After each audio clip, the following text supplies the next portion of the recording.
Well, let's find out now how President-elect Trump is doing so far. According to conservatives, Michael Needham is the Chief Executive Officer at Heritage Action for America, and he joins us now from New York. Mike, good to see you.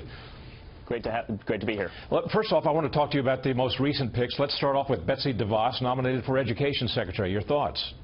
I think it's an exciting pick. She's been somebody who's been a strong supporter of school choice her entire life, and we're very excited to see her. She'll do a great job. It's a further sign that President-elect Trump, who I think ran as probably the strongest pro-school choice candidate the Republican Party has ever had, is committed to that policy priority. It's very exciting for conservatives.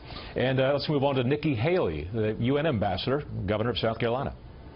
Yeah, I think she's an incredible face for the United States. She'll be a great ambassador. You know, when you think of the job of a governor looks at all sorts of issues, looks at the different interests that are out there, and tries to find a way to pull interests together and get things done. That sounds a lot like an ambassador. I think she's going to be an incredible ambassador. She'll be great at the United Nations. There is one potential conflict there, I see, and it has to do with trade. We've heard all about Donald Trump's hardline stance on trade, but South Carolina is a state which is absolutely busting at the seams with growth in large part because of international trade. You've got BMW and other foreign car manufacturers moving there. You've got a bustling port city there.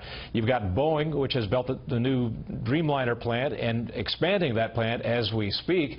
It's exporting a lot of airplanes to countries like China. In fact, I was involved in a background discussion with a very high-level senior executive at Boeing last May, and here's what he said about Trump's trade plan. Quote, "We just recently announced that we're going to open a 737 finishing facility in China. The fact that we're opening a finishing center in China allows us to sell more 737s in China, which allows us to grow U.S. jobs." What do you make of that? Well, you know, I think President-elect Trump actually talked about it in that New York Times interview yesterday that you mentioned earlier. What he said is he's going to have companies build factories and bring jobs back to America by having a robust pro-growth economy, by cutting taxes, by cutting back on regulations. And so I think that's the approach that really unites people on all sorts of these issues. You're exactly right. Governor Haley was an incredible jobs governor for South Carolina, done a great job there. And President Trump is aspiring to be a president who brings lots of jobs back here. So I think there's more alignment there than it may appear. Any storm clouds on the horizon that you see? Well, you know, not really. I think so far this transition has gone very, very strongly. There's still some important points to make. And then, you know, the real work starts on January 20th when he gets sworn in, getting some executive orders done, making sure that we respect religious liberty for all Americans, tell the Department of Health and Human Services to stop torturing the little sisters of the poor, getting the EPA to roll back some of these huge expansions that President Obama has done of some of their rules. So the real work starts on January 20th, and so far all the signs are positive. I want to ask you about another potential pick at this point. We're talking about Governor Mitt Romney as the potential Secretary of State. It seems like he is the front runner, although Rudy Giuliani also in the running. I want you to listen to what Newt Gingrich said and what he spoke to Tucker Carlson last night about this.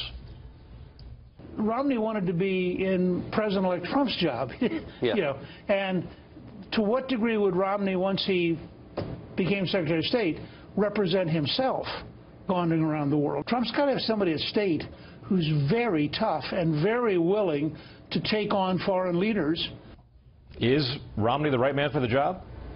Well, I don't know about that. That's a choice for President-elect Trump. I mean, I think it's clear that if Mitt Romney were Secretary of State, he wouldn't be representing himself. He'd be representing the Trump administration. He'd be representing the United States of America. And I don't think it's fair to imply otherwise. But this is going to be a very personal choice for President-elect Trump. Obviously, he has a long-standing relationship with Mayor Giuliani. Obviously, there would be you know, some strong signals sent about unity on the right to select Governor Romney. So I think both will be in the running, and that's a choice for President-elect Trump. But Mitt Romney would be a great Secretary of State if he were chosen. I want to ask you about one more thing, the nuclear option or limited nuclear option. Some people say that Harry Reid sowed the wind and now may be reaping the whirlwind as a result of that. Do you expect Mitch McConnell to keep that limited nuclear option in effect for any executive position below Supreme Court level? Well, I think that, first of all, President-elect Trump is going to nominate somebody from his list. I think it'll be incredibly exciting. It'll be important for the Supreme Court. There's actually other ways to make sure that that person gets across. There's something called the two-speech rule in the Senate, which makes sure that no senator is allowed to give more than two speeches in the course of a filibuster. And so I think the filibuster has proven to be an important mechanism in the past. It saved conservatives from all sorts of outrageous things that Barack Obama and other liberals could have done. We should do everything we can to preserve the filibuster while making sure that Harry Reid isn't allowed to block somebody from the court. I think the two-speech rule might be the best way to do that. But is it a potential sledgehammer that McConnell holds over the heads of Democrats should they choose to make things rough for Supreme Court nominees or for, say, Jeff Sessions? Yeah, it's definitely a sledgehammer, and I think that it's reported that the Majority Leader McConnell has made it very clear to Harry Reid that this nominee will, in fact, get on the court. That's very important to do. I think that as conservatives, we should do everything we can to achieve both goals through the two-speech rule. You think about what Barack Obama could have done for the last 6 years without the Senate filibuster. It's pretty scary. Mike Needham of Heritage Action, thank you very much. Good to see you. Good to see you, Doug. Thanks.